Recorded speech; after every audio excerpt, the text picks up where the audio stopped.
Assalamualaikum warahmatullahi wabarakatuh. Wilujeng sumping di channel YouTube Kamila Atalia. Urang diajar bahasa Sunda sasarengan. Tong hilap serta candi kawitan tuliskeun jenengan kelas sareng sakola hidup dina kolom komentarnya. Oke, urang kawitan wae minggu ayeuna urang diajar mikaweruh kecap rundayan. Naon sih mikaweruh kecap rundayan teh Bu hartosna? Tah upami dina bahasa Indonesia nama ieu teh mengetahui kata berimbuhan. Tangtos hidup tos terangnya kata berimbuhan mah dina bahasa Indonesia. Nah, ayeuna urang diajar dina bahasa Sunda. Nah, urang lajengkeun Padika diajar bahasa Sunda atawa aturan belajar bahasa Sundanya anu kayak hiji. Urang maca doa heula sesuai agama sareng kapercayaanna sewang-sewangan. Teras tulis tanggal hidup ayeuna. Hidup nuju buka buku teu? Sok buka heula bukuna, tulis tanggal ayeuna nya. Teras ngemutan deui upama nulis penulisan bahasa Sunda benten sareng bahasa Indonesianya. Naon bentenna khususna dina kecap ieu nya sareng na kedah dibentenkeun nya. Kumaha dibentenkeunna pokona mah pelafalanana sesuai. Jadi bahasa Sunda mah upami ka kupingna ditulisna oge gitu nya. Urang lajengkeun tulisan oge kedah rapih. Hidup ayeuna parantos kelas 7 tangtos seratanana kedah langkung rapih. Teras supados ibu oge gampil marios tugas-tugas hidup, catatan-catatan hidup oge supados hidup kin kapayuna upami bade ngapalkeun gampang diaosna nya. Urang lajengkeun nya, urang kawitan wae siap urang maca doa heula nya. Bismillahirrahmanirrahim. Nah, anu kahiji urang diajar ngeunaan kecap rundayan. Tadi parantos disambit heula sakediknya kecap rundayan teh hartosna kata berimbuhan. Upami bahasa Sunda nama hartosna teh nyaeta kecap asal atawa kata dasar anu dirarangkenan atawa make rarangken. Jadi dina bahasa Indonesia nama kata dasar yang memakai imbuhan gitu. Nah, dina bahasa Sunda mah aya opat rarangkenna teh nyaeta kahiji aya rarangkeun hareup. Teras aya rarangken tengah.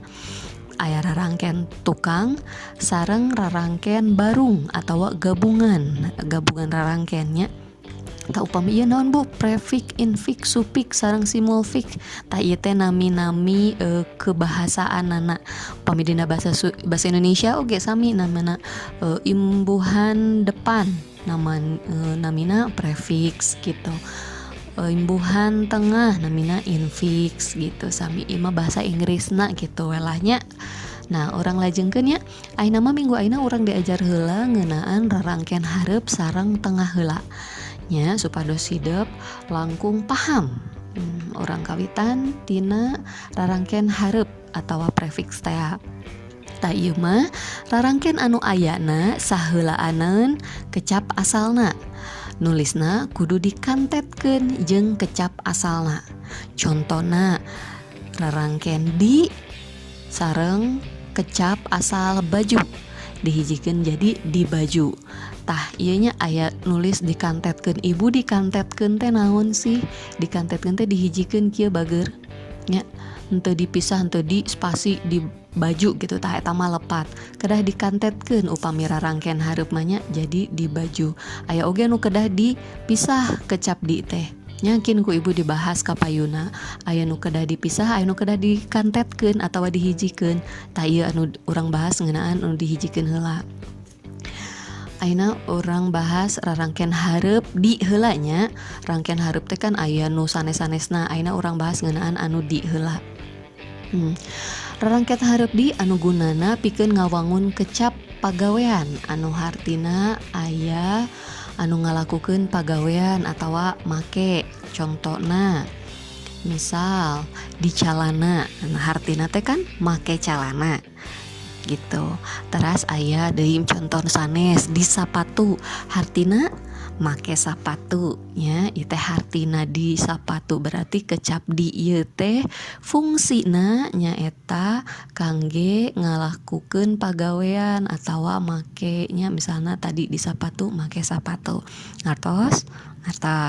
Ayeuna lajengkeun aya oge rarangkeun hareup di teh gunana pikeun ngawangun kecap pagawean nu hartina misalna dijadikeun atawa aya nu cobi urang tinggal contohnya di dua misalna teh kan ieu kecap di nya di dua ieu teh hartina teh berarti dijadikeun dua leres iya.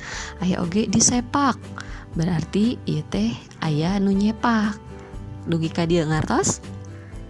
Upami teu ngartos kin tiasa dicatetkeun dina catatan hidupnya. Ayeuna urang lajengkeun. Tadi mah rarangkeun hareupna di. Ayeuna rarangkeun hareup ka. Ya. Cobi. Aya ieu mah gunana pikeun ngawangun kecap pagawean. Aya anu teu dihaja, contona kabawa. Berarti hartina teu dihaja dibawa leres nya. Aya kaciwit teu kahaja diciwit. Nah aya oge anu hartina teh bisa ka, contona kagambar artina bisa kagambar atawa kacipta. Kabeuli berarti hartosna bisa kabeuli dugi ka dieu ngartos. Mangga urang lajengkeun nya. Ayeuna aduh liurnya kukurilingan rarangkeun tengah infix ya. Naon ieu teh nyaeta rarangkeun anu posisina nyesel atawa nyelip di antara kecap asalna. Aya 3 rupa nya, aya anu ar atawa sok robah jadi al, aya anu tengahna jeung aya nu tengahna in. Ayeuna urang bahas heula anu ar atawa alnya nu gunana teh pikeun aya nu ngawangun kahiji kecap pagawean. Contohna marandi berarti keur marandi pagaweannya laleumpang. Tah ieu tinggal di dieu. Marandi tina kecap mandi kena kecap mandi ditambihan kecap ar di tengah ditambihan kecap naon namina teh rarangkeun ar jadi marandi. Ieu oge tina leumpang lempang leumpang ditambihan rarangkeun tengah al jadi laleumpang nya gunana teh ngawangun kecap pagawean. Lajengkeun aya oge anu ngawangun kecap sifat atawa kaayaan. Contona rarieut nya tina kecap rieut ditambihan rarangkeun ar jadi rarieut. Aya oge lalieur atawa bareureum nya sifat ieu teh sifatna beureum tina kecap beureum tambihan ar jadi bareureum. Aya oge pikeun ngawangun kecap barang. Contona tina budak jadi barudak, tina kolot jadi karolot jeung sabagina. Ngartos dugi ka dieu? Urang tinggal anu sanes nya. Aya oge rarangkeun tengah anu gunana pikeun ngawangun aduh ieu tipenya naon ieu ngawan lepat punten ya. Nah rarangkeun tengah mah aya nu gunana pikeun ngawangun kecap pagawean oge misalna bumela. Naon bu bumela teh bebelaan gitu nya. Aya jumegur, aya sumeblak tina kecap seblaknya jadi sumeblak. Aya oge kecap sifat atau kaayaan. Contona tina geulis jadi gumelis, tina kasep jadi gumasep nya. Tina gasep atuh bu tah ieu robah sora teh nya. Aya oge tina gede jadi gumede jeung sabagena. Urang lajengkeun. Nah ayeuna rarangkeun tengah in. Gunana pikeun ngawangun aya oge kecap pagawean anu contona tina kecap ganjar jadi ginanjar, tina kecap serat jadi sinerat ya. Teras oge aya kecap kaayaan contona tina pandita jadi pinandita, tina kecap satria jadi sinatria jeung sabagena. Rengse tah ayeuna mah hideup sumangga tuliskeun materi anu tadi mung salitnya mung sakedi ku hideup mangga catetkeun teras pahami atawa ku hideup di nya pokokna mah di aos deui ku hideep. Teras dicatat upami aya nu teu ngartos sumangga tulis dina buku catatan hideep nya. Insyaallah kin upami diparios ku ibu tiasa diwaler atanapi diwaler dina video Minggu Payun. Nah Minggu Payun mah urang ngabahas ngeunaan rarangken tukang sufik atanap sareng rarangken barung atau gabungan rarangken simulfik gitu wae nya.